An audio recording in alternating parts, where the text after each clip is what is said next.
AFA.net and then take your position. A message from the American Family Association. This is American Family Radio, a listener-supported ministry of the American Family Association.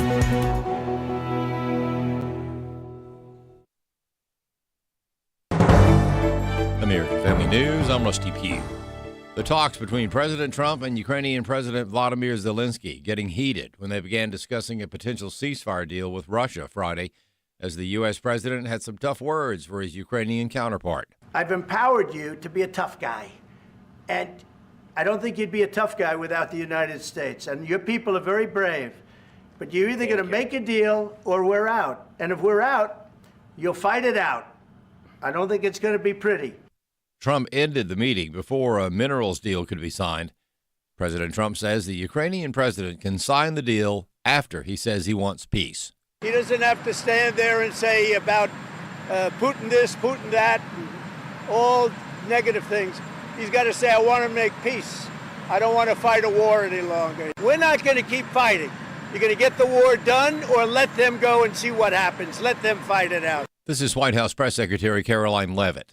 What President Trump did was stood strong for America, defended his vice president, but most importantly, defended the American people who, after 3 years of funding this brutal war, are sick and tired of footing the bill. President Zelenskyy came in with a mindset not wanting to negotiate peace. President Zelenskyy was also antagonistic, and frankly, he was rude. He picked a fight with the vice president of the United States. He repeatedly interrupted President Trump. And so what President Trump did was stood strong for America, defended his vice president, but most importantly, defended the American people. The U.S. Supreme Court will hear arguments later today in a case the country of Mexico is bringing against U.S. gun makers, blaming them for the violence by cartels in Mexico.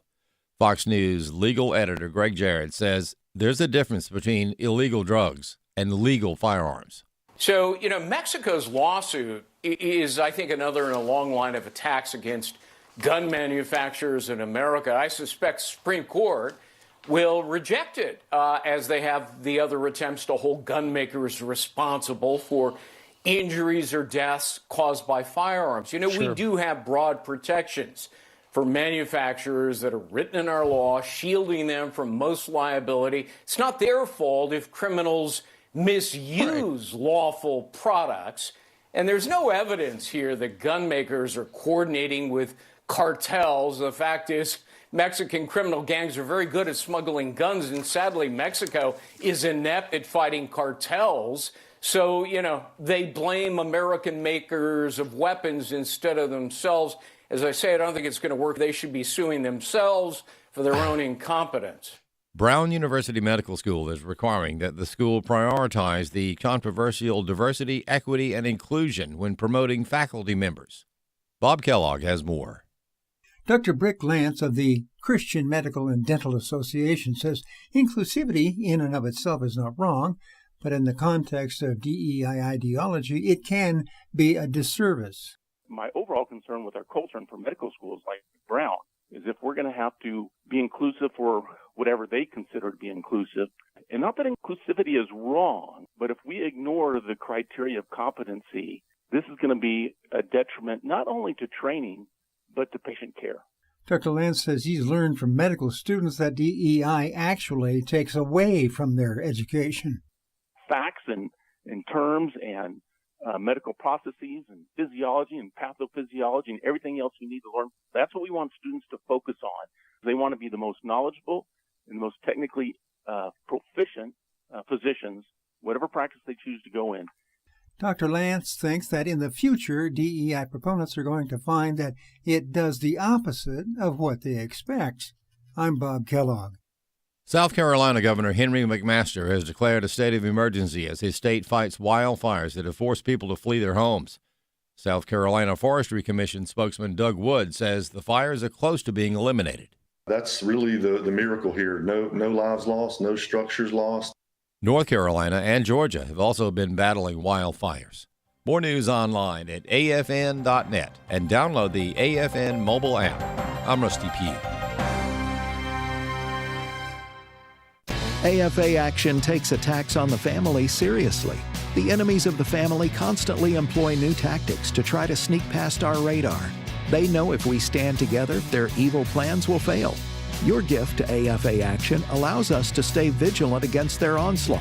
And if you give this month, you'll receive access to the Cultural Institute video When Your Faith is Illegal by Frank Harbor on AFA Stream as our thanks. You can make your gift today at afaaction.net.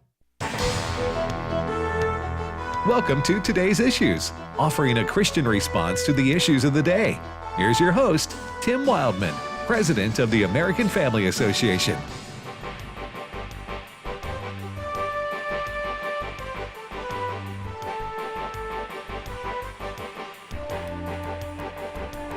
Hey, good morning, everybody, and welcome to Today's Issues on the American Family Radio Network. That's the name of this show, the Today's Issues. Hour and a half here. We'll be here till 11:30 Central Time on American Family Radio. And Fred Jackson, good morning to you, brother. Good morning, and welcome back to you, Tim. Thank you. Wow. We got back Wednesday evening, here after visiting Israel. Yeah. By the way, say hello to Chris Woodward. Good morning. And we have a lot of listeners right now who went on that trip. Yeah. 90-something folks, and they're wonderful people who listen to American Family Radio all over the country. Yeah, it's wonderful when you get together with people from all parts of the country and your brothers and sisters in Christ. Yes. Everybody talks different. Uh-huh. Everybody's some from the city, some from the country, some from the. I got the first line of a song right there, I think. I may hold on to that. Anyway, people, Baptist, Methodist, Pentecostal, Presbyterian, whatever, non-denominational. We got folks from all backgrounds, and just had a great time experiencing the land of the Bible. So, amen. There's just nothing like it. Of course, this was your first trip in a couple of years, I think. Yeah, well, this was a makeup tour. Yes. Because our trip, this trip that we just took, was originally scheduled for last March. Right. But because of the war and it wasn't a good time to go. Right. And so we rescheduled, and we had no problems. We were about the only people there. There were, I say that, there were we met groups from Indonesia, Malaysia, let's see, where else? I think some Brazilians were there, another couple of American groups that were smaller than ours. But usually there's a lot more folks there. Obviously, the tourism is down, but hopefully for Israel's sake, it will pick back up because they depend on that for number one their industry. economy. Pretty well number one industry, I believe. Yeah. They're the Tel Aviv, where the majority of the Israeli citizens live, they're a high-tech town. Yes. So they have a lot of that going, but tourism still is a big deal for all Israelis, Arab or Jew. Wow. And there is a minority of people in that country, obviously, that are Christians. I don't know what the percentage is, maybe 2, 3, 4%. But the vast majority are Jews, and then secondly, the Arabs. Go ahead. What are you going to say, According Chris? to the Israel Tourism Bureau, Israel tourism brings in about $4 billion U.S. Yeah, I mean, the hotels, the bus companies, the vendors, the street harassers. Yes. Bless them. They're trying to make money too about the hawking stuff. You know what I'm saying? Yes. But that's not unique to Israel. That's around the world, right? Yeah, especially that part of the world. Yeah. They have the olive wood. Yeah. Various. Oh, they got everything now. They got olive wood. They carry scarves. They got $5. That's you hear that everywhere you go. No, and when the bus is about to leave, $4. You know what I'm saying? Yeah. But anyway, it was a wonderful time, and we got to do it all. Our plan is to go back in March of 2026. Okay. And we'll be making, we're finalizing those. The dates have been finalized, but we're working on making everything, and we'll be talking about that more. Good time of the year to go around this time, isn't it? Yeah. It's a bit cooler. Yeah. It was, February. I'd never been in February before. Israel is kind of on the same line of the American South. Oh, okay. If you look at if you go around the globe and see, well, what's the weather generally like? Latitude. Latitude, is that what it is? Okay, but anyway, so our weather was chilly. It was 50s during the day, and so I normally go in March. March is perfect because it's like 70 in the day and 55 at night. And you go in the summer to the Middle East, that part of the world, it can be brutal.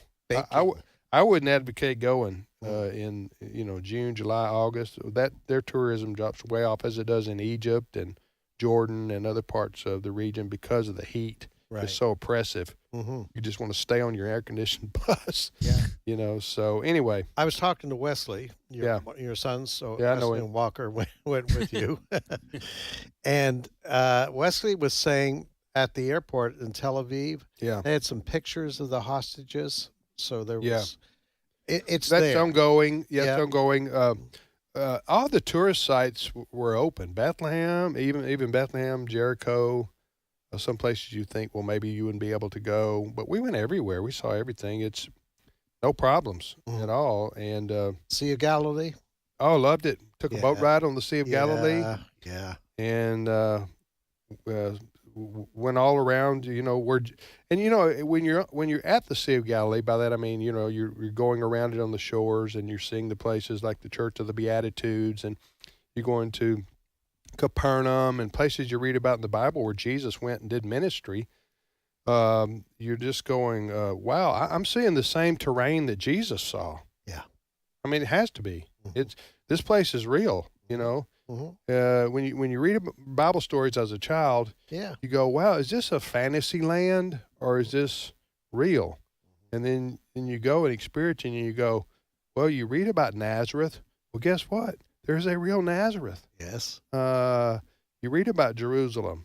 There's a real Jerusalem that's ancient and is still in existence today. Mount of Olives. We went to the Mount of Olives, the Garden of Gethsemane. We had a prayer service there, and you can go to all these places. So, and I saw you sent a picture. You and your wife. Yeah, Allison and me. We got up on the camel. we do that about every other trip. And as I age, I'm 61 now. The degree of difficulty of mounting, is that what you call it? Yes. Up on top of a camel, and they put us both up there together this time. And our hips are screaming, no, dude, you can't separate us anymore. or something bad's going to happen. And so we're both up there, and they got pictures of us, and you should see our faces grimacing, because we don't do Pilates. What do you call it? Well, what do you call it? Pilates probably should, but I don't. And so it showed up. So anyway, we're up there on the camel, and it's only a little. They do you a little 5-minute walk around. It's $5 a person. But you'll pay $10 or whatever it was. You'll pay it because you're only going to be. Most people are going to be there one time. But yeah, they walked us around, and so I pretended like I was campaigning to make the Dead Sea great again. That was my campain theme. Okay. I rode on a camel once camel. in the ancient land of Birmingham. At the zoo. Really? You rode a camel? I did. Me and one of my daughters. Yeah. It does not gallop. It is a very slow moving animal for those that might be fearful of getting on one. Well, it was a lot of fun, and again, we do that. We do that once a year. We'll be going in March of 2026, Lord willing, and we do have information on that, the dates and everything at the website Wildman, Wildmon. Okay. Wildmon, my last name, group, wildmangroup.com. Okay. And Wesley and Walker are going to Footsteps of Paul. Oh. They're going to lead the Footsteps of Paul. Is that Mediterranean? Yeah, it's Greece, a lot of Greece. Oh. So that's going to be in 2026 as well. That's going to be a new trip. So anyway, you can check out information on that at that website, wildmongroup.com. And, riding a camel's optional. but a lot of great for pictures. A lot of our folks did. Sure. And you could tell the camel reacted. The camel visibly reacted to the weight of the individual getting on top of the camel. You could see that. Oh yeah. Yeah, you get your little 120 pound grandma, that no problem. You get you 260 boy up there. You get dirty looks. You get that camel tells you he's earning his pay. But anyway, all right, you're listening to today's issues, and that is an ongoing situation in Israel. The Bible says to Christians, pray for the peace of Jerusalem, right? Amen. So we're to pray for Israel, and that's an ongoing situation with their hostages. They still obviously don't have them all back, and who knows if they're alive or not. They're supposed to enter into a phase 2 agreement on release of hostages between Israel and the Israeli government and Hamas. Yeah, and we just need to, on one hand, I think I'm going to express how people feel, because especially Israelis, you want to say, well, just unleash our military forces on these criminals that have held our family members for a year and a half or whatever it is, and it's just been torturous. Yeah. But then on the other hand, I'm looking at this from an Israeli citizen. On the other hand, if that's your family member, that's right. You're saying no. Don't just go indiscriminately bombing because, not indiscriminately, but because you could kill my family member, who could be released next week if you'll just wait it out. You see the contentiousness of that decision, and that's basically on Benjamin Netanyahu, the prime minister. He has to live with that day and night on what decisions to make on how to go forward in this. But anyway, it's just a bad situation in terms of the hostages and their families and the country of Israel having to deal with that. And what set all this off was October 7th. Yes. And the Hamas murderers went into Israel and just started butchering people. And I don't know what they thought would happen as a result, good for their cause and for their people, but it only led to misery for the people in Gaza now. Yes. So, we could spend hours on this, but I basically laid out the situation. All right, you're listening to today's issues on the American Family Radio Network. Tim with Fred and Chris. And now we joined by Jenna Ellis. Jenna, I asked Jenna this morning, can you be on with us to talk about what she's learned about the Ukraine negotiations between the Trump administration and what happened last week. Wanted to have Jenna on, get her thoughts on that. And Jenna, good morning to you. Good morning. And I have to say two things. First, I want to come to Greece. That sounds amazing. And second, I totally understand the camel situation, because I too have been on a camel Yes. in Israel with my cousin, and both of us who were it was a little nerve-wracking. Like, that's not the same thing as Right. riding a horse. No, it's So- not. You go up and down. You go vertical. Yeah. And you're way up there. When you're on top of it. Yeah, it's not like riding a horse at all. You're exactly right. Well, Chris, why don't you? I asked Jenna to join us to talk about this topic. Why don't you set it up for us? All right. So on Friday, round about lunchtime, all of a sudden, Fox News and pretty much anybody with a broadcast license breaks away to the Oval Office, where President Donald Trump and Vice President J.D. Vance and other members of the new Trump administration were hosting the president of Ukraine, Volodymyr Zelenskyy.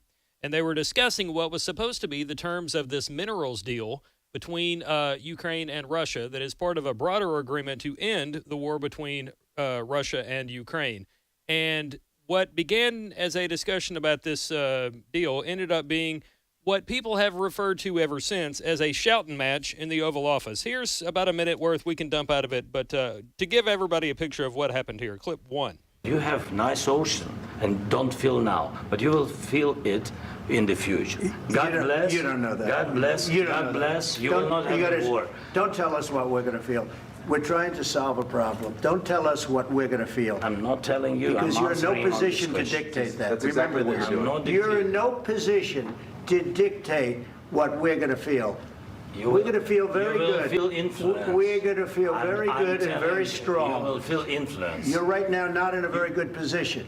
You've allowed From the yourself very- to be in a from very the very bad position, beginning and he of the happens war. to be right about From it. the very beginning of the war. You're not Mr. in a good Brown, position. I You don't have the cards right now.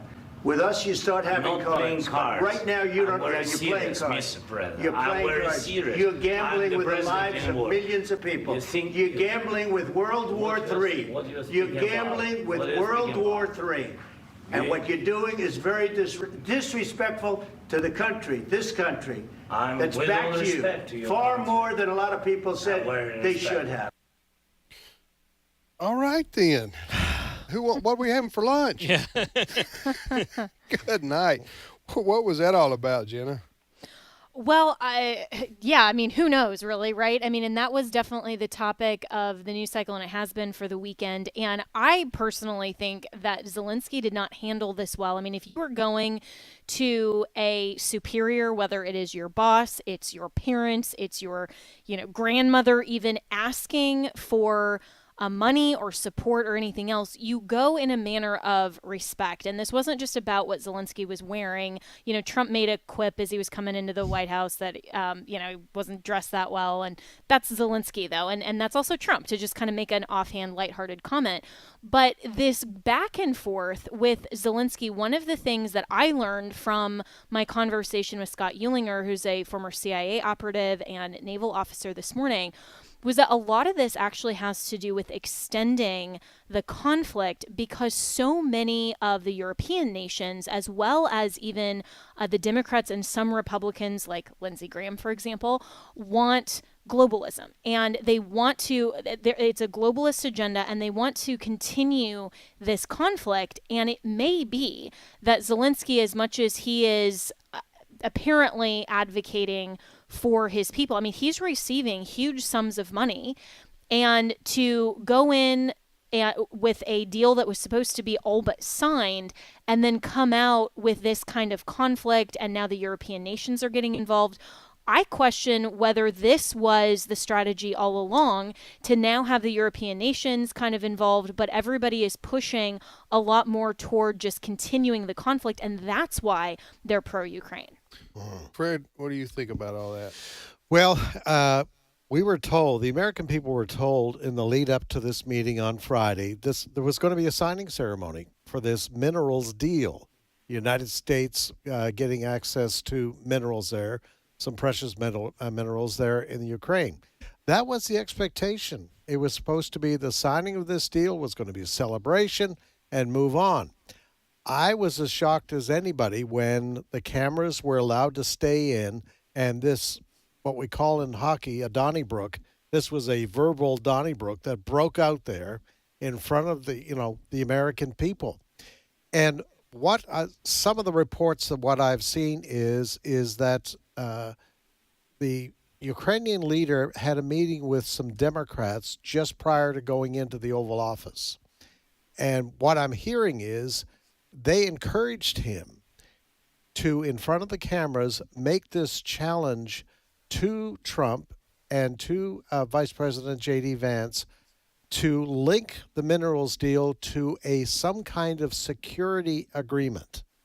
In other words, that the United States would have to commit to being part of a security detail prior to him selling or signing this deal. Security for what? Security after a ceasefire. And Trump kept mentioning this. We need a ceasefire first, and then we can move on to the question of how to secure your country. Well, and this also goes into Zelensky's push for NATO membership, because that's, I think, where he's ultimately driving at. And he's even said he would step down as president if Ukraine was part of NATO, because then that would invoke NATO security, obviously, and would have a lot broader foreign policy implications. And so my guest this morning also spoke to that piece of it because, Fred, I think you're absolutely right on that. And interestingly, in that meeting, Amy Klobuchar, Senator Klobuchar, posted a photo with Zelenskyy, another Democrat senator, and another kind of Democrat, at least in this context, Lindsey Graham. That was the bipartisan meeting with Zelenskyy just ahead of the White House meeting. Yeah. Okay. So I'm about to offer a observation that probably is going to be disagreed with by 99.9% of people listening right now, including all of you in this room, my whole family, because I've talked to them about it. Jenna probably, I don't know. I'm going to be standing alone. Okay. Direct all comments to Tim. Yes, you can email me. All right, no, hear me out for just a minute. And I'm not making a case for continuing to financially support Ukraine, because we just can't go on funding. We don't have a bottomless amount of money to keep giving to anything in this world, unless it directly involves our own particular national security. We just don't anymore. We're broke. We're like $35 trillion in debt, which is going to have potential ramifications for us in terms of our ability to support our military activities around the world should we need to get into a engagement. Now, here's what I mean by a lot of people disagree with me, because I remember I was golfing with one of my good buddies a few months ago, and he conservative like we are, Christian like we are, and he said, yeah, that Ukraine provoked that, because we had CIA over there, and we were up against the Russian border, and Putin couldn't take it anymore, and he pushed back. And anyway, so I know the thinking on our side by our side, the conservatives in this country, the vast majority of them, on this whole issue of Ukraine versus Russia. Now, what I mean by maybe a lot of people are going to disagree with this. Here's my take on Zelenskyy. I feel sorry for the guy. Let me tell you why. He didn't ask for this. He got elected as president. Yes, he was a comedian, but Donald Trump was a TV show host. That doesn't mean that you can't have something in your background which is not very distinguished, and that qualifies you from being something more serious, like a president of a country. He was duly elected by the citizens of the Ukraine. Zelenskyy I'm talking about. So this war was basically thrown at him because Vladimir Putin invaded with bombs and tanks and troops and came into a sovereign country and started driving his troops through. So Zelenskyy, I remember watching Zelenskyy and his few of his comrades in a video early on, like the first few days of the Russian invasion, and he's like going, we're going to fight the Russians now, but we may be dead next week. Or I may not even be on another video because I may be dead because they're bombing us, okay? So the reason I say I felt sorry for him, for Zelenskyy, he's basically been in charge of a country that's fighting a superpower on your border, and he's held them at bay, or at least fought to a draw for 3 years, these people have, okay? And they've had many of their children abducted and taken to Russia. This has been hell for the Ukrainian people. Now, what do you think? Ukraine is corrupt or whatever? Well, tell me what country isn't. I just feel sorry because he and his soldiers and their people have fought off this invasion from Russia, military, for 3 years, and the end is here now. The end is here now because America is not going to fund this anymore, and I agree with those who say we shouldn't have funded it in the first place because it's really not our business per se, except to the extent that we say, well, there's a righteous cause here. It's not strategically in our interest to fund wars around the world that we have no direct are not going to impact our country. You see what I'm saying? Mm-hmm. I completely sympathize with that, but I do feel, and I feel also that with Zelenskyy, he was all by himself in that Oval Office. Okay, It's 1-on-4. It's him and Trump, and I agree with everything Jenna said. He blew it. Zelensky blew it. He should have kept his mouth shut and been cordial. And if Trump wanted to lash out at him, let him lash out at him and just take it. But maybe he hadn't built that way. But I don't think that Trump would have done that had Zelensky not got into a verbal sparring match with him. So I blame Zelensky for what we heard a while ago. He shouldn't have done that. Secondly, it hurts Zelensky that English is his second language.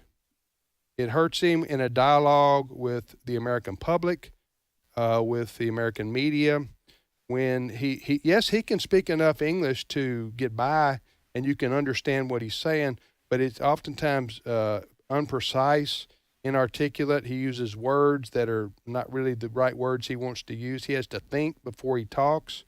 So he's at a disadvantage in that situation. Most world leaders, they use an interpreter. Vladimir Putin uses an English interpreter. The Chinese fellow whatever his name is, I've forgotten. Xi Jinping. Yeah, him. He uses an interpreter. Most people use an interpreter, but Zelensky tries to get by on his own. So I don't know what he was thinking. He should have had better sense. Zelensky, I'm talking about, if he wanted to come in and work something out with the president. I wouldn't have I wouldn't have gone and done what he did. But anyway, it hurt his cause. But as far as the things I've said and expressed, I'm just sharing my heart, Fred. I tell Ed, I'm just sharing my heart. Mm-hmm. And maybe I'm wrong. I'm open to being more educated on the whole situation. But it also bothers me that Trump calls Zelensky a dictator, but he won't call Putin a dictator. Now, why is that? What's going on there? I don't know. But anyway, we will return with more. Can you hang around, Jenna? I can. I actually just texted Brent and said I'd like to hang around if you guys are still talking. Yeah, we'll get back to more of this in just a minute. Stay with us.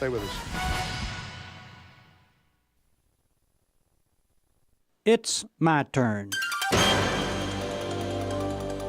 Here is your host for My Turn, Don Wildman. For God so loved the world that he gave his only Son, that whoever believes in him should not perish but have eternal life. Back during the Vietnam War, Alexander Ducat, who was 67 at the time, offered his life in exchange for the freedom of his son. Ducat from Maryland told authorities that he was willing to teach in North Vietnam in exchange for the release of his war prisoner son. Ducat smiled, despite the fact that tears were in his eyes when he told reporters of his offer. He offered to organize technical and vocational schools in Hanoi if the North Vietnamese government would free his son, Bruce, who was 29. I've completed a satisfying career and my life is approaching its twilight, Ducat, a former vocational educator, said. Bruce has been a prisoner for 4 years. He has not seen his small daughter since she was an infant. The greatest happiness I could have in the declining years of my life would be to see him reunited with his wife and child. Now, this is not the first story of a father making a supreme sacrifice for his children. Many have been the parents who gave their life that their children might live, even as Mr. Ducat was willing to give his life for his son. Beyond a shadow of a doubt, the greatest sacrifice was made some 2,000 years ago. A father found his children enslaved, hopelessly enslaved. He thought of some way to give them freedom. Then he saw that the only way to set his children free was for him to give himself as ransom for their freedom. And this he did. You see, his children were captives of sin, and in order to free them from their sinfulness, the Father came down in the form of a Son. He dwelt with those living in sin, and he loved them so much and wished that they could be free from their sin so much that he gave his life as a ransom for their freedom from sin. The children did not deserve the gift from the Father. They had not earned it. In fact, they actually had done many things to keep them from ever acquiring it. But while the children were unworthy of the Father's gift, or while they were yet sinners, he died for them, because he loved them. But now the children of the Father can have freedom, real freedom, by simply accepting the Father's gift. But because freedom brings responsibilities, many of the children have elected to remain imprisoned. So despite the life-giving gift of the Father, many of his children are still not free because they refuse the gift. You see, the Father will not force his children to accept his gift of freedom. He'll offer, but not force. Mr. Duckett loved his son more than he loved his own life. Mr. Duckett also knew what freedom is, and for what reason he was willing to give up his life for his son's freedom. Perhaps one day those of us who are children of the Father will accept the Father's gift and be free indeed. This has been My Turn with Don Wildman, a production of the American Family Association.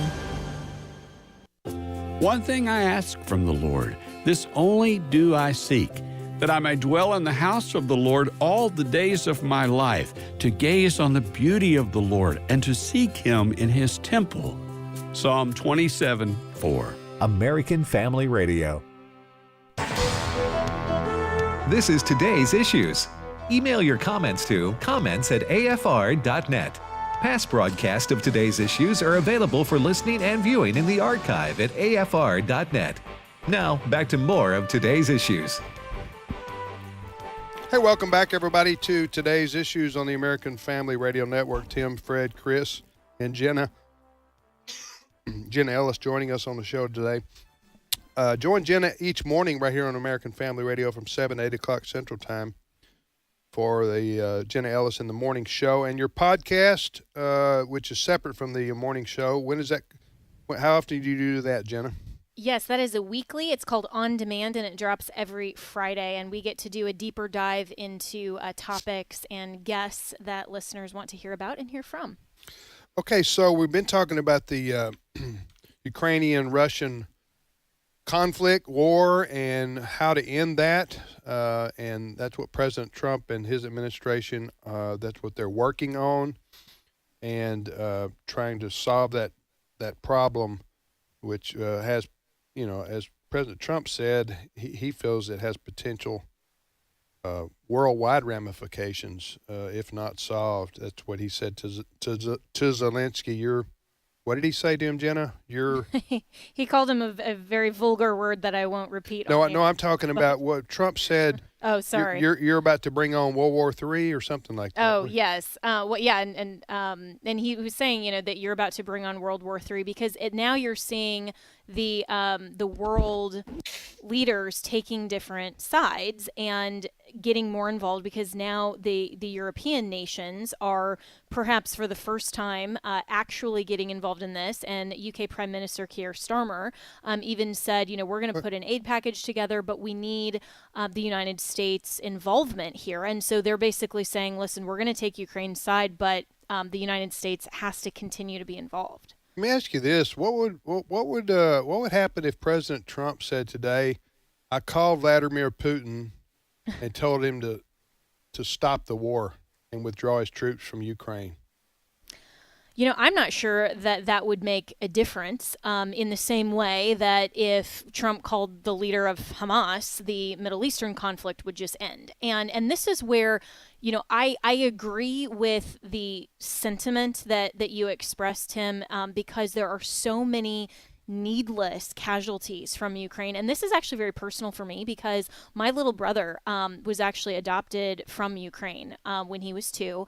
And he is 25 now. And if God had not, in his sovereignty, had him come into our family, he would very likely be fighting in this very war.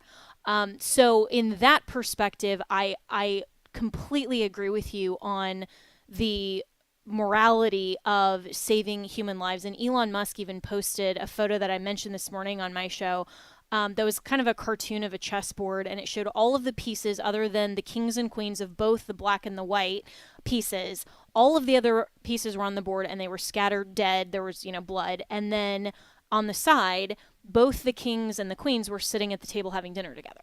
And it's such a vivid picture of why these warmongers are trying to continue to escalate the war, and why I think it actually makes sense that my guest this morning was saying this is more about just continuing the conflict to lead to globalization and other interests besides simply caring about Ukraine as the underdog. I mean, do the Democrat leftists ever really feel sorry for any of the demographics, even here in the United States, that they claim to? Absolutely not. It's always about increasing their own leverage, their own special interests, and their own power.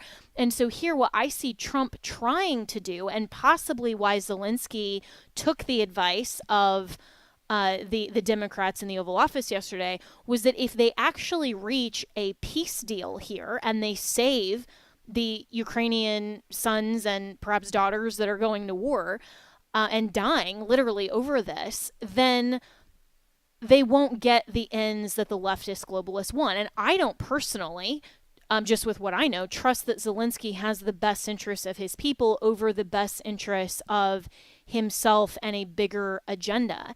And so while we can look at the humanitarian piece, which is what I think Trump is doing, now that this deal fell through, you have more of the world leaders that are stepping up to the stage and they're saying, we are very pro-Ukraine, but we've got to have the U.S. They're trying to pressure Trump to take a side here. And they're even calling him a Putin sympathizer if he doesn't back Ukraine continually like the Biden administration did. And I think Trump is taking a different tack, and he's saying, no, I actually genuinely want to achieve peace, not buy into this rhetoric and continue this nonsensical war that's ultimately not in the best interest of Ukraine. But that may take some concessions, because Putin isn't going away quietly. I mean, but this would be the same thing as if the Democrats, which they are, openly suggesting to fund Palestine and fund Hamas just to continue the escalation, when Israel's not going to give up, because Hamas is absolutely the underdog here, and rightly so.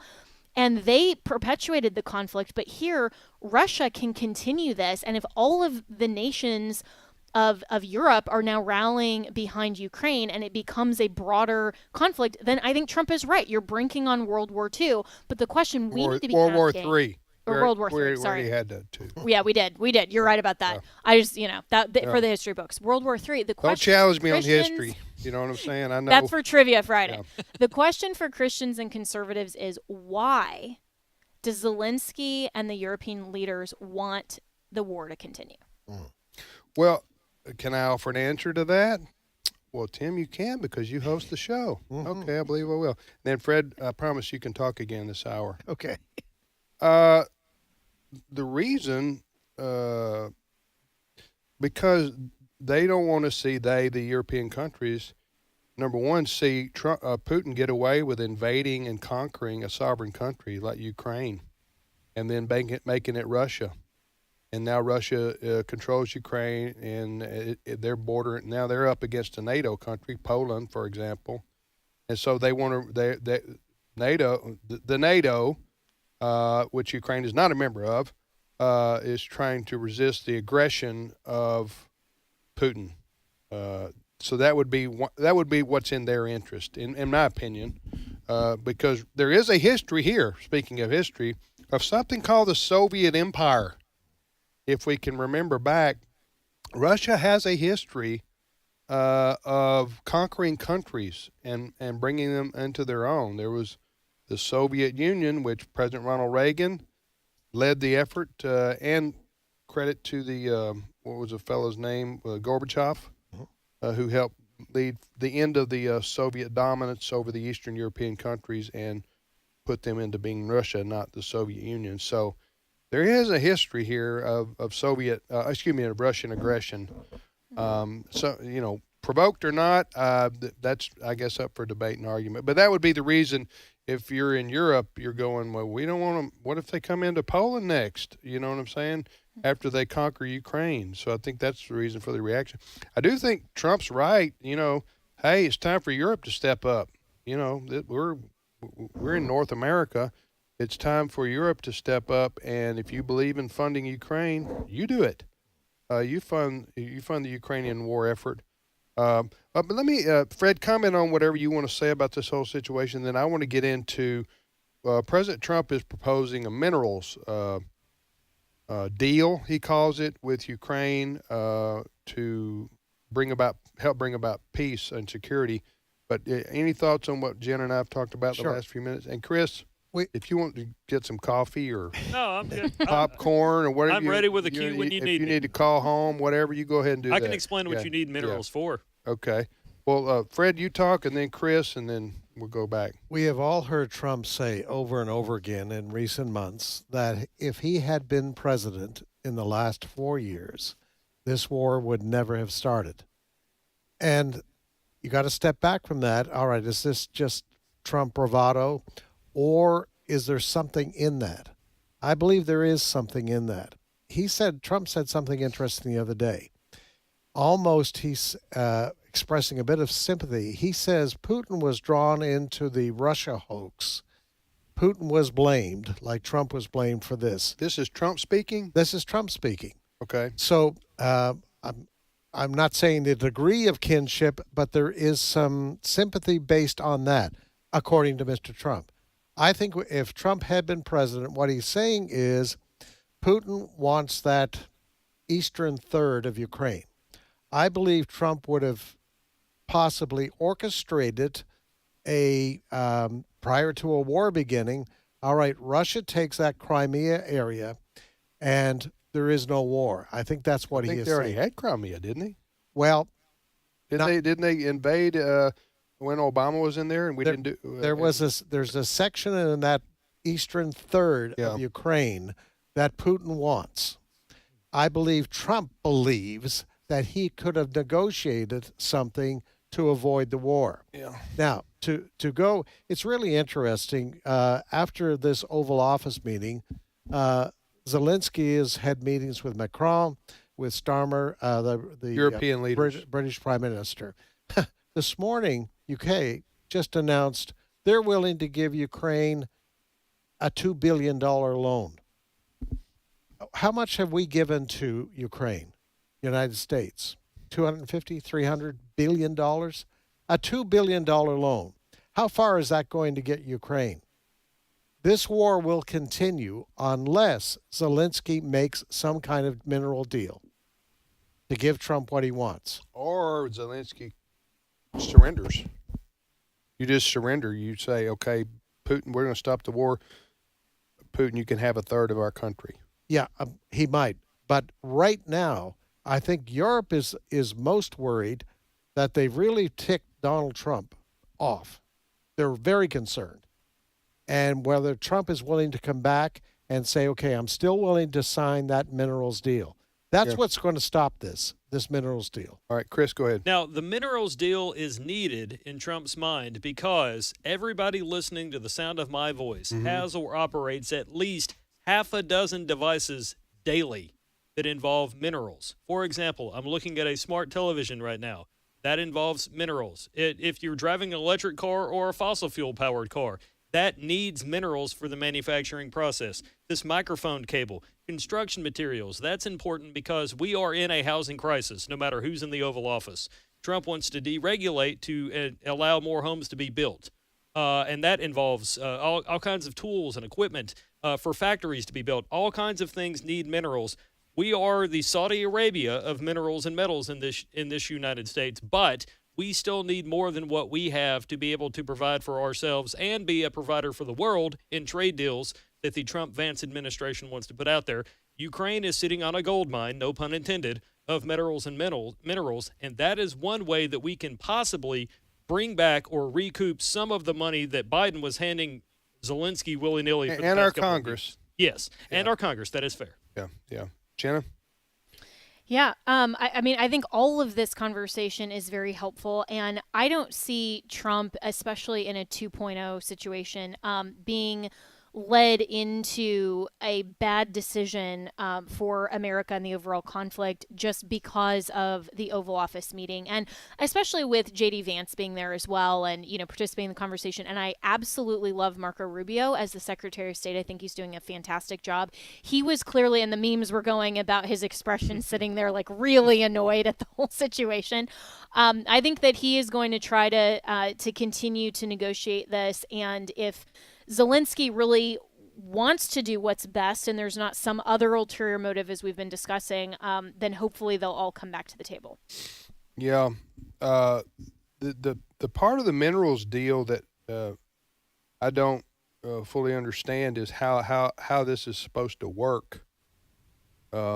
Exactly. I do listen, I think Trump is forward thinking, and his administration is on the need for what you described, Chris. We don't on a daily basis go, we need more minerals. Nobody thinks about that. But as you said, so many products that we use in our everyday life require these, what do you call them? Minerals and rare earth raw materials and things of that nature. I think that's why Trump is interested in Greenland, so that America can have access to those things in Greenland, and he's trying to broker this deal with Ukraine over minerals to go into business with Ukrainians over these minerals. Here's the part I don't understand, Jenna. Maybe Fred, you can. A quote deal between the United States government and Ukraine, whereby we are granted access by the Ukraine for, I guess, American companies to come in and mine and set up shop on Ukrainian soil to get these. I don't know how that's going to work exactly, but why does Vladimir Putin care about that in terms of ending the war? Well, I think overall, if Americans were coming in and we have this kind of deal, I mean, it's just further support of the United States for Ukraine, and then we have much more of a vested interest. But I thought we're supposed to be want out of it. Well, come on, Jenna. I know. Give me an answer. I mean, but that's I know, and I think that's where there's still some questions up in the air, and I'd love to hear what Fred has to say about it, because I think some of these things are just go into the whole understanding of what exactly would this deal accomplish that's actually beneficial to the United States. Well, one of the metals they want is titanium. So it's not just these electronic products. Titanium is needed for our fighter jets and military equipment. Here's the problem. You mean, and Ukraine has titanium?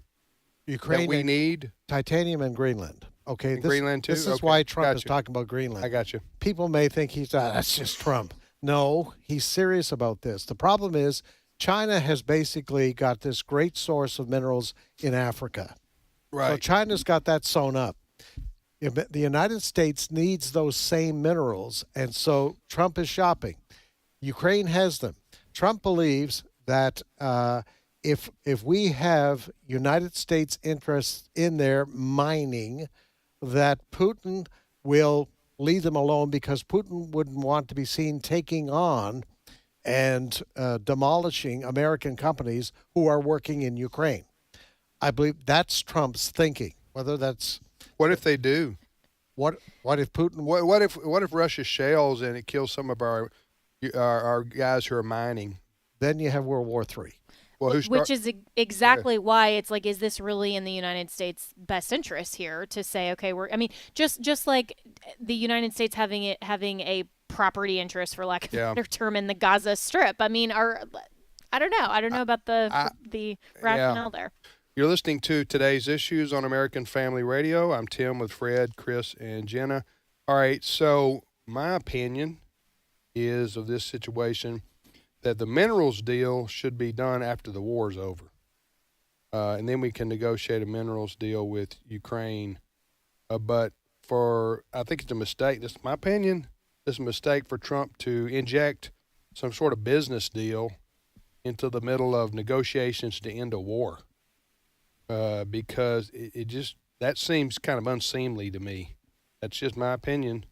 We got a war going on. Thousands and thousands of people are dying. People's lives have been upended forever. And we can talk about a minerals deal after the war is over. That's my opinion, because I don't see how you how you say, okay, let's get ready to go in and do business in Ukraine while there's an active war going on. Now, some people are probably thinking, well, the war is going to be over for you. And maybe so, but that hasn't been explained to me yet how that's supposed to work. I think Trump sees it as a 1, 2, 3 steps.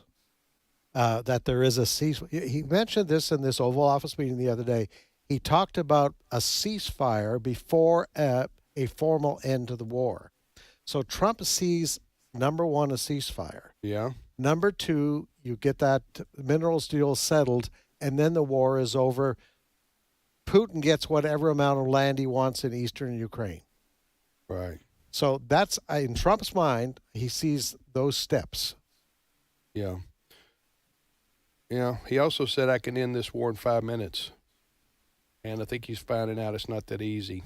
Talking about President Trump. Yeah. Even if you do know Vladimir Putin personally and Zelensky, this is a very complicated issue that requires a lot of diplomacy, and this will require Ukraine giving up a third of their land, a third of their country.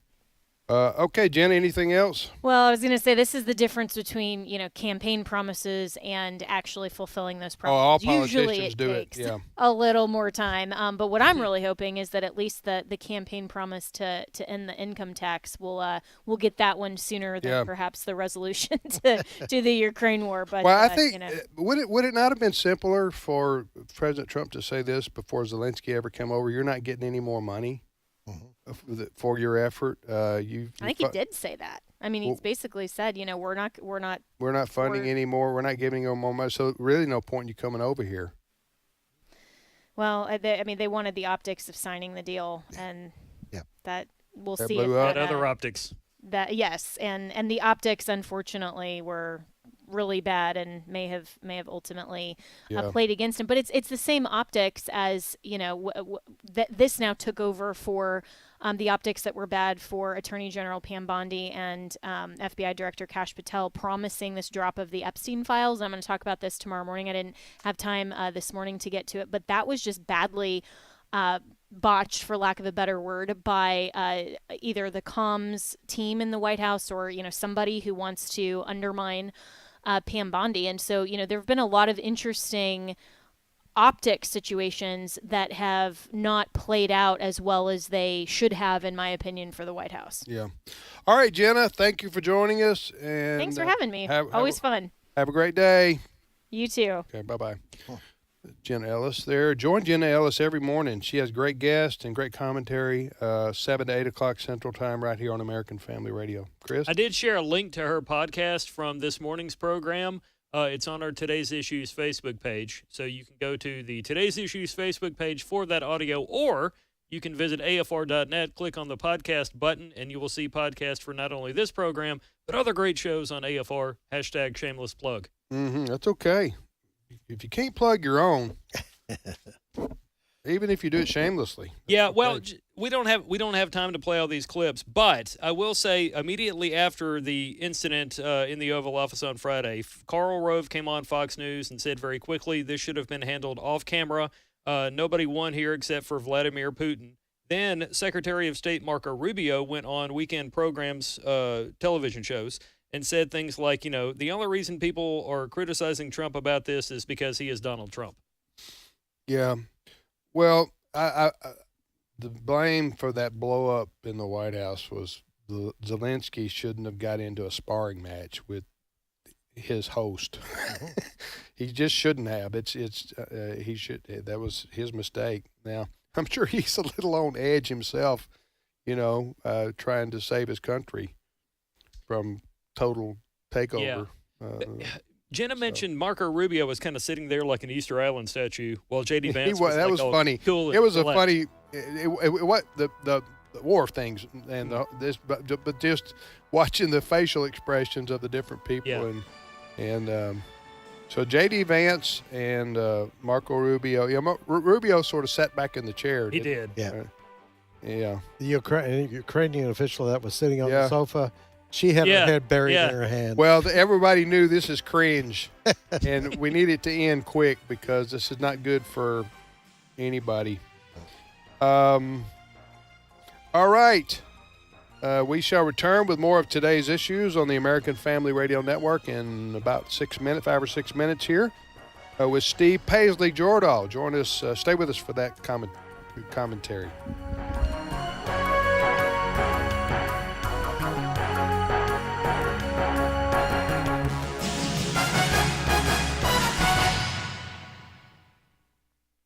The views and opinions expressed in this broadcast may not necessarily reflect those of the American Family Association or American Family Radio. Faith, family, freedom. American Family Radio. Dr. Travis was a man that was full of life. Bert Harper of Exploring the Word. He loved the Word of God, and it came across in the classroom. Dr. Travis put in my heart a desire to know God through His Word. And that's what we're trying to do on Exploring the Word. Exploring the Word, weekday afternoons at 3 Central on American Family Radio. This is American Family Radio, a listener-supported ministry of the American Family Association.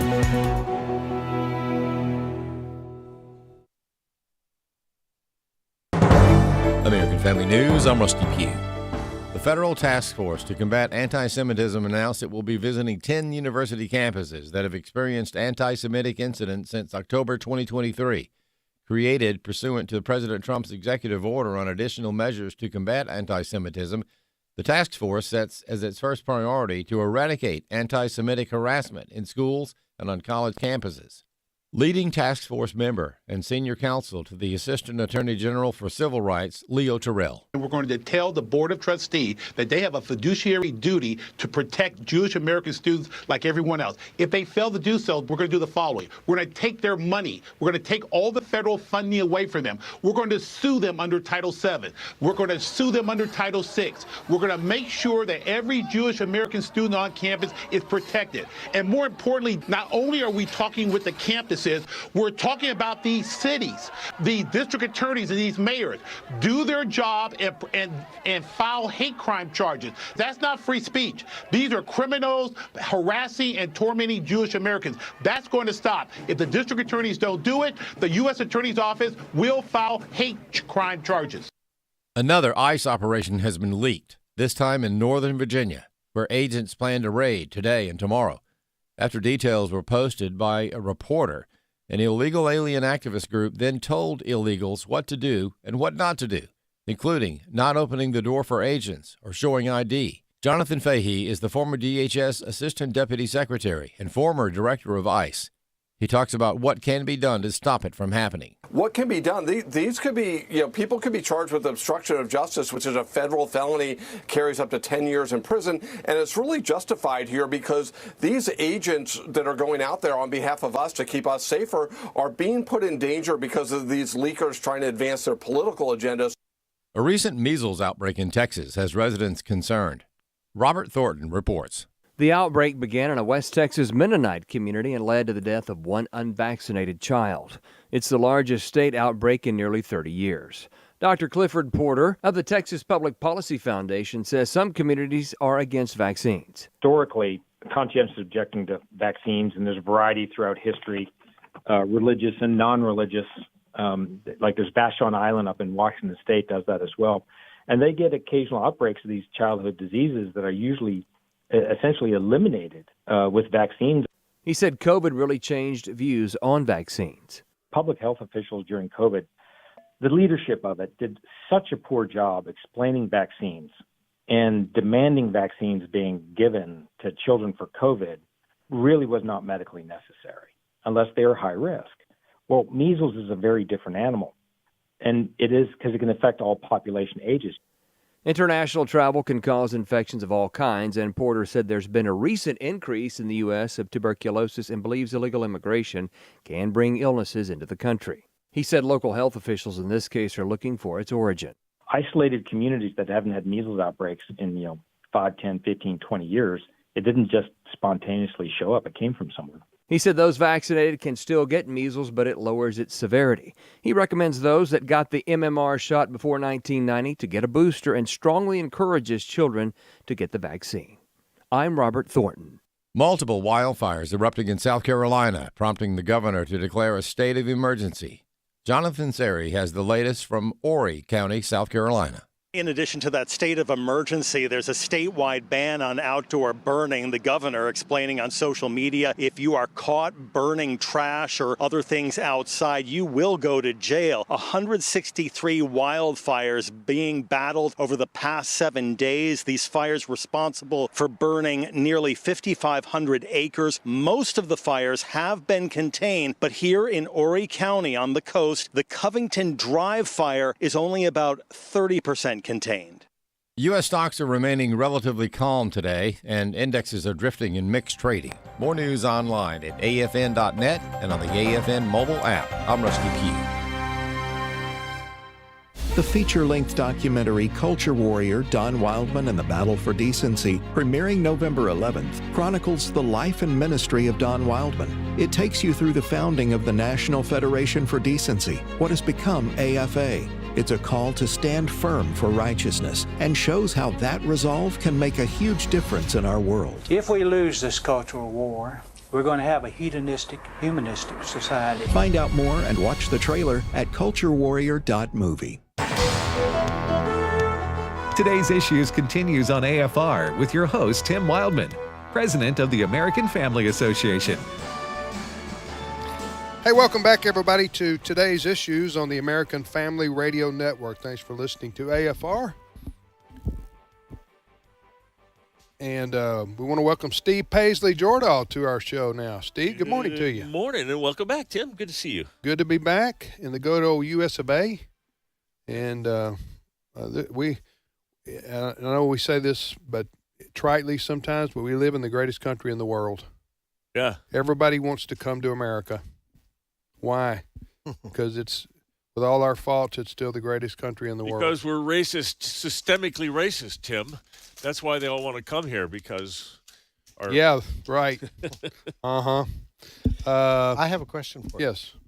When you got home, uh-huh, did you just still have an appetite for a falafel? No. I like falafels, and I'll eat them here in the U.S. from time to time, but I'm not. For those who don't know, a falafel is the Middle Eastern answer to our hamburger. Okay, it's a very common sandwich on every corner, and so you put your chickpea garbanzo beans. They look like hush puppies, yeah. Mm-hmm. And you put them, you stuff them in a pita bread, which I don't want to see pita bread for a while either.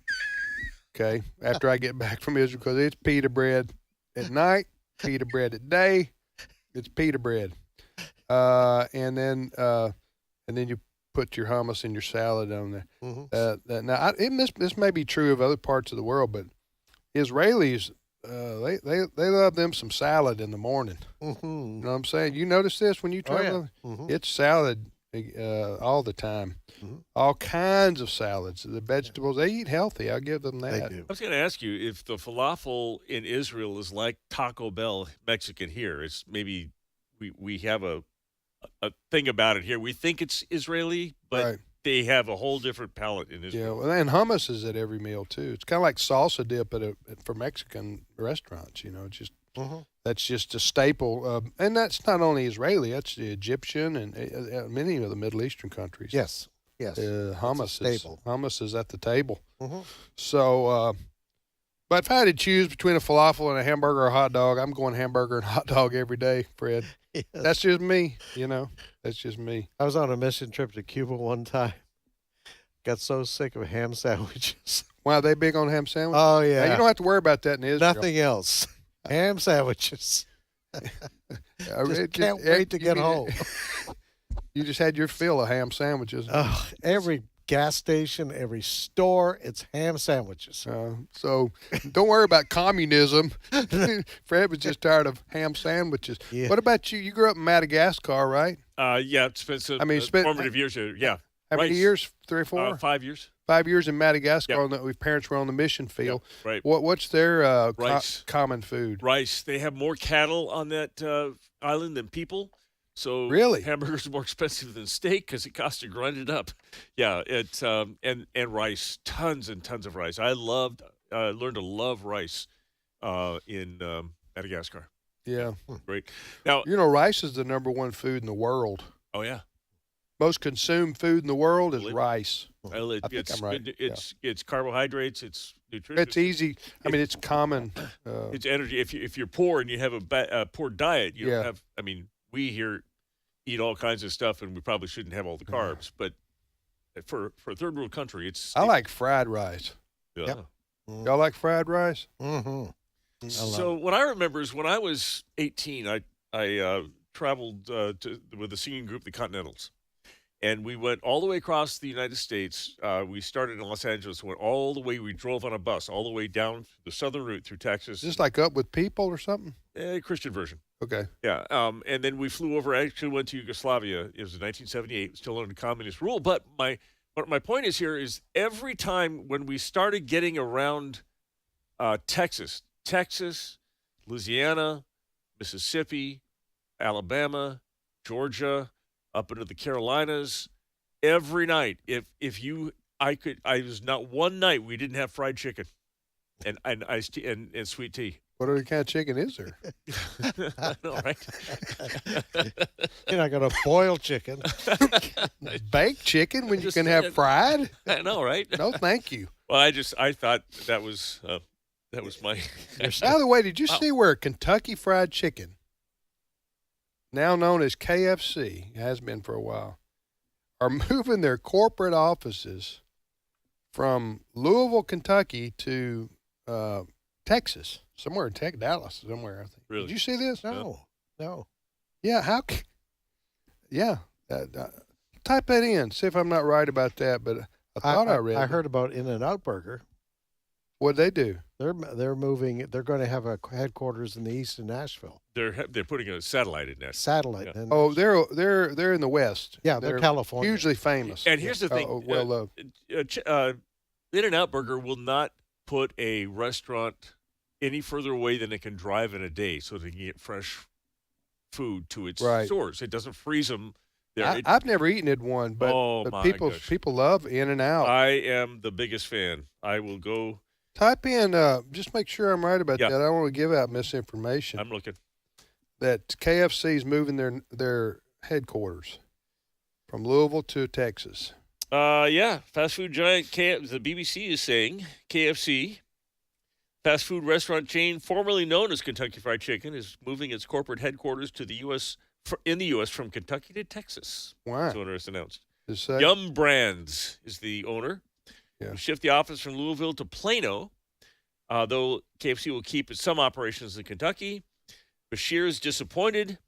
Many companies are relocating to Texas. The decision is part of a plan to have two headquarters for its main brands. KFC and Pizza Hut will be in Plano. Taco Bell and Habit Burger and Grill will remain in Irvine, California. Irvine. Yeah. There's an In-N-Out in Irvine. I take you right to it. But you guys are missing the big news. What's the big news, Fred?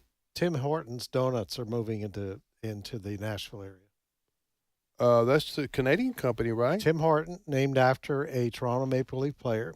It's absolutely huge. It's on every corner in Canada, and they're moving into the Nashville area. But they're hugely popular because they taste awesome or something? Or? Oh, coffee is wonderful, but they have muffins. Are they like Dunkin' Donuts of Canada or something? Even bigger. Really? Even bigger. Yeah. Okay. Yeah. Nashville's getting everything. Like Nashville is exploding. Yes, Nashville is maybe the number one growing area in the world. I mean, in the U.S. for sure, because people are moving there from the West Coast, from Canada, from all over. So, I know talking to people who lived an hour from the city in Nashville now, and now their towns are being, just growing like crazy, and so they no longer live in the countryside. Oh no, Franklin is of course growing, and Clarksville, which is up to 24 out of Nashville. Yeah, that's exploding as well. Yeah, it's amazing. All right, you're listening to Today's Issues. What's your first story? A point of personal privilege, if I may. I just got to my desk and got a very kind card, a sympathy card for Heather's father from Ray and Maybelle Artmus. Thank you, Ray and Maybelle. I appreciate them. Sentiment to you. Yeah, they live in Tennessee. There you go. Yeah. Very kind. Thank you very much. So Ed is not here to wax eloquent on hockey with you, Fred. So I am going to bring you the NASCAR moment. May I? Please. NASCAR moment. What's that? NASCAR. NASCAR. It usually is Right cars. with Madagascar, Fred. It's usually his cars going around in a circle, but not this last weekend. It was at the Circuit of the Americas, which is a road course in Texas. And the reason it's I bring it up here is because every NASCAR race has opening ceremonies. They have the flag, they do the Pledge of Allegiance, they do the Star Spangled Banners, and there is a prayer. There's always a prayer at a NASCAR meet, and you probably think, yes, it's conservative, but guys are going around the track at 190 miles an hour and crashing, so you do kind of want a little bit of providence and protection on your side. So anyway, yesterday's prayer was offered by none other than our own friend Riley Gaines. Nice. At 17. Stand, remove your hat, and bow your head with me. Dear Heavenly Father, we gather today with gratitude for your mercy that we do not deserve, and the sacrifice of your Son, who was sent into earth to conquer death, hell, and the grave. We thank you for this day and the unity that brings us together as we prepare for the start of this race. Lord, we ask for your protection for all drivers, staff, families, and fans alike. Grant each driver wisdom and safety at every turn. Heavenly Father, bless President Donald J. Trump, his cabinet, and all of our leaders that they may seek your guidance in all decisions. If this is done, we will never be wrong and America will be made great again. Instill in us humility and grace so that others will see you in our daily lives. May today and every day lead us to the ultimate finish line, meeting you at the pearly gates. We surrender the activities of this day and of our lives into your mighty hands. God bless America. God bless the great state of Texas. In your name we pray. Amen. Man, that's awesome. Yeah. That's awesome. That was Riley Gaines. Yep. Mm-hmm. And saying the prayer there at the NASCAR race in Texas yesterday. And, of course, Riley Gaines is the college swimmer, the All-American college swimmer from University of Kentucky, who has led the effort to resist males being allowed to play female sports in America. Amen. And Amen. she is a bulldog, by the way. She is. She is and she's a believer, obviously, with that. And that prayer comes just a couple of days after Trump's HUD Secretary, Scott Turner. He had the opening prayer at the first cabinet meeting, Trump cabinet meeting. Yeah. I tell you what, much along the lines of Riley Gaines. It was more than ceremonial. Unapologetic, and he prayed in Jesus' name. Amen. You know, it's just terrific what's been going on. What was his name? His name is Scott Turner. Okay. Yeah. All right, Steve. Last night was the Oscars, and we just I don't care.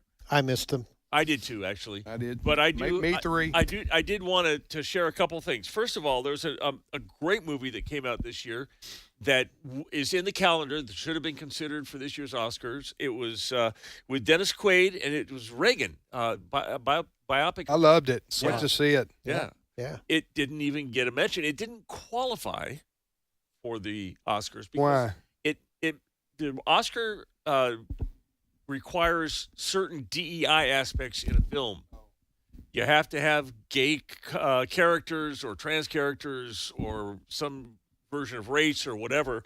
And, well, this historical account of Ronald Reagan didn't have all It of wouldn't that. have won anyway because Hollywood's liberal. They're not going to honor Ronald Reagan. I will tell you that I don't think it won the most, but the most nominated picture this year was a musical about a Colombian drug lord who goes into hiding by becoming a woman. It's a musical, and I played a little bit of what the music sounded like for our table at the news, and we couldn't play it here, but it is without doubt the most awful movie ever. But because I did see, I was scanning the news last night. There's 2 or 3 websites that I go to that have the news digest. And they did have a video of the tribute that Morgan Freeman gave about his colleague Gene Hackman's passing. Yeah. Right. And it was very touching. It's an it odd, was only like a minute and a half. Yeah. But odd story too. That Yeah, what happened to there? Well, what happened there? Apparently, he and his wife and their dog were found dead last week in Santa Fe, New Mexico. And of course, the first thing that comes to Talking about everybody's Gene Hackman, by the way. yeah, not Morgan Freeman. the Oscar awarded actor Gene Hackman. And the first thing that comes to everybody's mind is, well, maybe it was carbon monoxide. That could, but That's what everybody thought at first. but yeah. they say no. They say by the time they got there, they might have been gone for 6 days. Well, yeah, I read a theory last night on this, and it was put forth by one of the about maybe the sheriff or somebody investigating it out there. It was a firsthand observation, and they said, well, Gene Hackman, who was 94, right? Yeah, 94, right? 95, yeah. I mean, Yeah. so and he'd been retired from filmmaking for a bit. and he had a pacemaker. Do you Yes. know this? Yes. And the speculation was the pacemaker stopped. Does it stop or start? It stopped. Yeah. It didn't work anymore. It ceased. And so he passed, and so his wife, this is speculation now, his wife, who's like 63, she's panicking, and she sees him collapse. She panics. She goes to try to get some medication for him, which explains the pills that spilled out everywhere that they was on the scene, and that she may have either fallen and killed herself by hitting her head on. I don't know, or I don't think they mentioned that. I think blunt trauma, or she may have gone into a heart attack herself in full panic mode. That can lead to. You've heard of that before. Somebody goes into panic, and it causes their heart to go crazy. So that may have happened. That may explain. But that doesn't explain the dog. Well, that's true. I don't know. That's true. Now the cops did say the dog could have died for starvation, maybe. 6 days. Well, maybe there was another I dog don't know. running around outside. It could be. It's weird. Yeah, they don't expect foul play for sure. Right. No indication of that. Yeah. Last thing on the Oscars, this was they made sure that they, being the politically correct version of Hollywood that they had to do this, cut 14. We gather in celebration of the Oscars on the ancestral lands of the Tongva, Tataviam, and Chumash peoples, the traditional caretakers of this water and land. We honor and pay our respects to indigenous communities here and around the world. Who is that? That actually is Julianne Hough. Really? Julianne Hough, yeah. She's an actress, right? An actress. Matt Walsh had an interesting reply to that. He tweeted out, she pays homage to the Tongva tribe, but the Tongva moved into Southern California thousands of years after it had already been occupied by a more ancient tribe. They killed and displaced the inhabitants and took it over. If they get to claim the title of indigenous, then so do we. Yeah, that's a bunch of silliness right there. Huh? Yeah, people are fed up with Hollywood. They really are. They have become, I think, disengaged entirely from the mainstream of America, which is why Hollywood movies are in trouble. People aren't going. They're not going to watch them anymore. She's that's what I've kind of always said in response to the people who badmouth our founders and the settlers who came here from Europe to America, is that they say, well, we stole land. The white Europeans stole the land. Well, guess what? You know who stole the land from the Indians? Other Indians. And who stole it from them? Other Indians. Because the Indian tribes, as it were, across America, they warred on each other forever. And when they got into war, guess what? Somebody conquered somebody, and somebody took over somebody's land that somebody was an indigenous, quote, indigenous person to. So what were they called before Columbus thought he'd landed in India and called them Indians? You mean before they called Indians here in the U.S.? Yeah. What were they called? What were they? Yeah. What do they call them? I think they called themselves whatever tribe they were a member of. Okay. I don't think. Just curious. I think so, right? Probably. You'd be either Cherokee, Choctaw, Navajo, Sioux, whatever, they would be. That's how they were identified as. But they fought each other all the time over land that they stole, quote, from each other. So it's just silly. All that is right there is trying to say, I'm sorry for being white. She should have just said it like I just said it. First, before I'd like to make a presentation, I just want to say I'm sorry I'm white. Huh? I apologize. I apologize. My parents were white, and I'm sorry. Sorry, world. Nothing I could do about it. All right. By the way, you're listening to Today's Issues on American Family Radio. Tim, Fred, and Steve here. You can download our podcast of this show, Today's Issues, each weekday. Right? Just go to our afr.net, and click on the podcast. And Today's Issues is the name of this show. Next story, Steve. Well, you have heard, have you, I'm sure, that the Secretary of Education is, actually Donald Trump, is looking to perhaps close down the education department. And I go for it. Well, I'm reading here that the education department told its staffers, if you quit by Monday, which would be today, we'll give you $25,000 in cash. So they're downsizing, offering buyout of up to $25,000. Downsizing, they didn't just defund the whole organization. Well, I think we don't need it. No, we don't. And well, Trump said that we don't. In all seriousness, we don't need a department. We don't need a national Department of Education. Trump said, send the money to the states that you would otherwise budget for the Department of Education in Washington, D.C., because we don't need any federal edicts. The states are much better equipped to administer education to their citizens and their children because they care more than people do in Washington, D.C. Usually all that comes out of Washington, D.C. with respect to the Department of Education is more mandates and bureaucracy and papers to fill out and then when they give you money, then they want to say, well, you need to do so and so for it, which makes life more difficult so just distribute that money if you want to, that would otherwise go to the Department of Education. Just do it on if you wanted to prorate, what am I trying to say? Prorate it. You know what I'm saying? Ratio basis. Yeah. Well, and here's prorate. Yeah. Prorate. That's what I'm saying. Yeah. Yeah.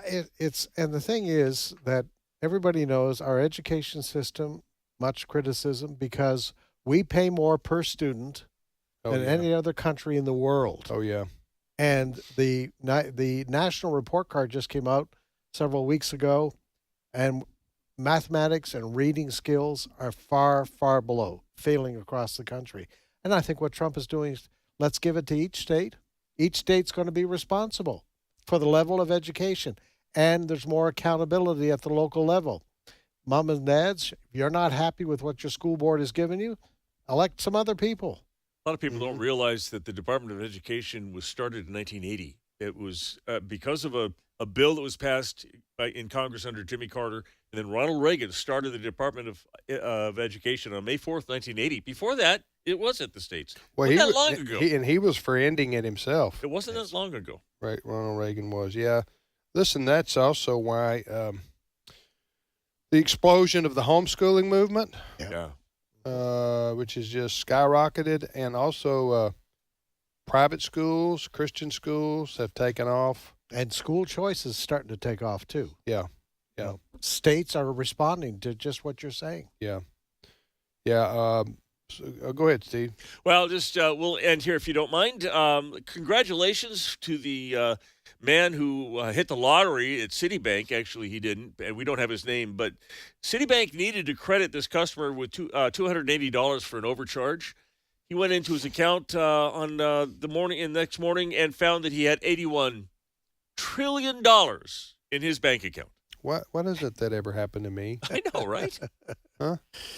Nothing like that. You know, just keep it in an interest-bearing account for like a day or two, and all of a sudden you got, I mean, that's a lot of money. Right. You give it all back, and you get to keep the $1 million in interest. Somebody struck the zero on the typewriter. Got a little carried away there, didn't he? Just a little. Just a little. Okay. Thank you, Steve. My pleasure. Thank you, Fred. You betcha. My thanks to Jenna Ellis and to Chris Woodward and to Brent Creeley, our producer. Thank you for listening to the program, Today's Issues.